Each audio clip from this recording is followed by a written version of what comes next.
The special team moved through the darkness of the subway system, their footsteps echoing softly against the cold, damp concrete. Dust hung in the air, disturbed only by their passage, and the tension between them was thicker than the gloom that surrounded them. They were nearing the exit, close to the surface, to the portal. A sudden burst of static crackled over their radios, jolting everyone to attention. To anyone listening, the humanoids are disarmed. It's now or never. Pick up a weapon and push them out of our world. The team froze for a second, exchanging glances. The words hit like a spark to gunpowder. Another transmission followed immediately. They're using our weapons. The field's leveled. Let's show them what we're made of. Aveline Monet gave a slight nod, a faint but defiant smirk playing on her lips. Looks like we're getting reinforcements.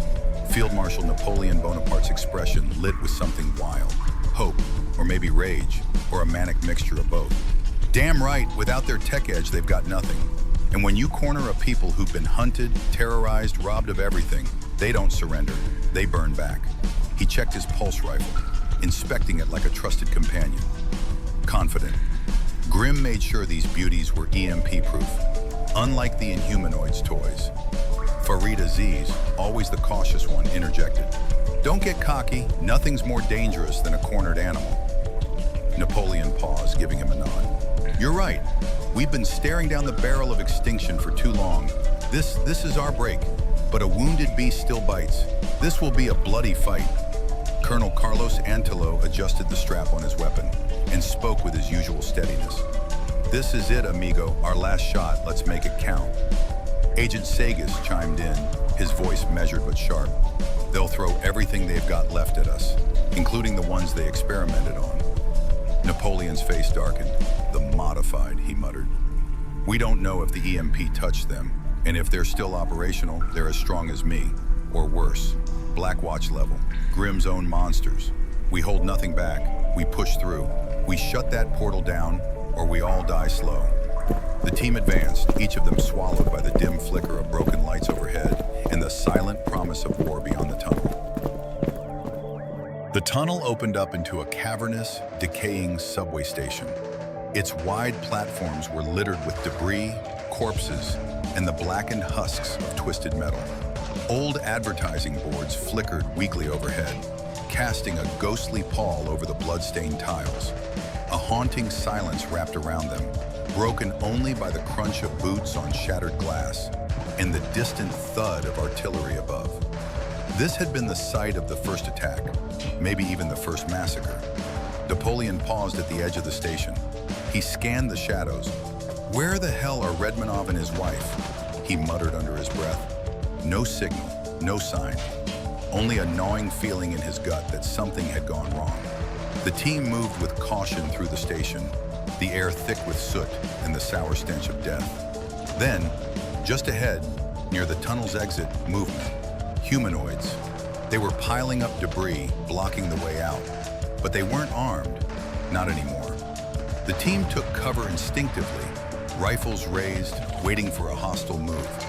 But then the horror set in. These weren't soldiers anymore. Their skin had turned a sickly shade of blue, stretched thin over bones that looked barely intact.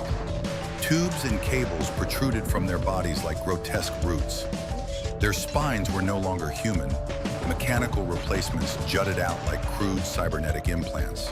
The sight was revolting. Napoleon grimaced and turned away. We never stripped their bodies before. We didn't want to see this, and now we know why. Colonel Carlos Antelo crossed himself quietly. Por Dios. Napoleon looked back, eyes steeled. We still need to go through them. One of the humanoids suddenly jerked its head toward them and let out a blood-curdling metallic scream. Fuck, open fire! Farid shouted. Napoleon raised his pulse rifle. Show them no mercy! The tunnel exploded in sound. Pulses of light, rapid bursts of fire, the screech of inhuman throats. The humanoids came charging, clawed hands outstretched like feral beasts.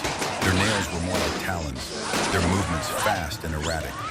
They absorbed fire like sacks of meat and wire, several needing multiple hits before falling, but they all fell. As the last body hit the ground, Napoleon stepped forward, nudging one of the dead creatures with the muzzle of his rifle.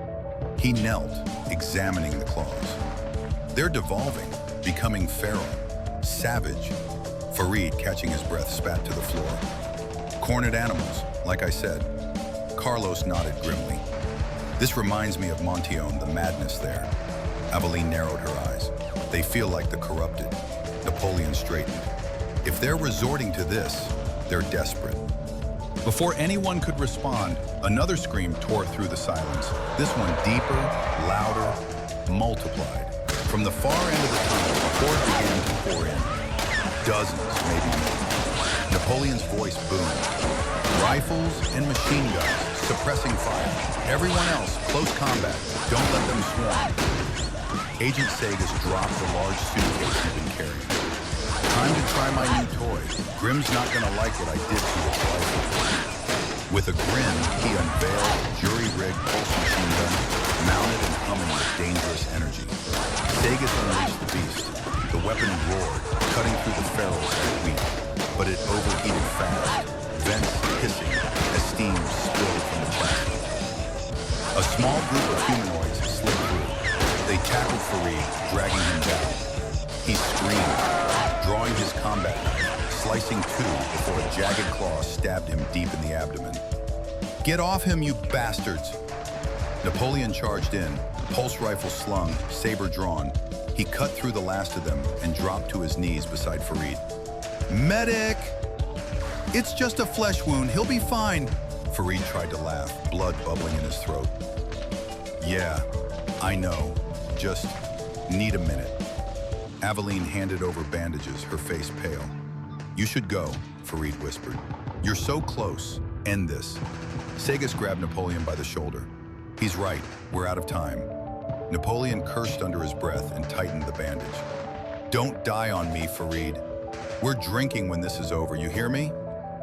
Farid managed a weak smile. You're paying. Napoleon stood. All right, team, press the advantage. The team moved past their wounded comrade.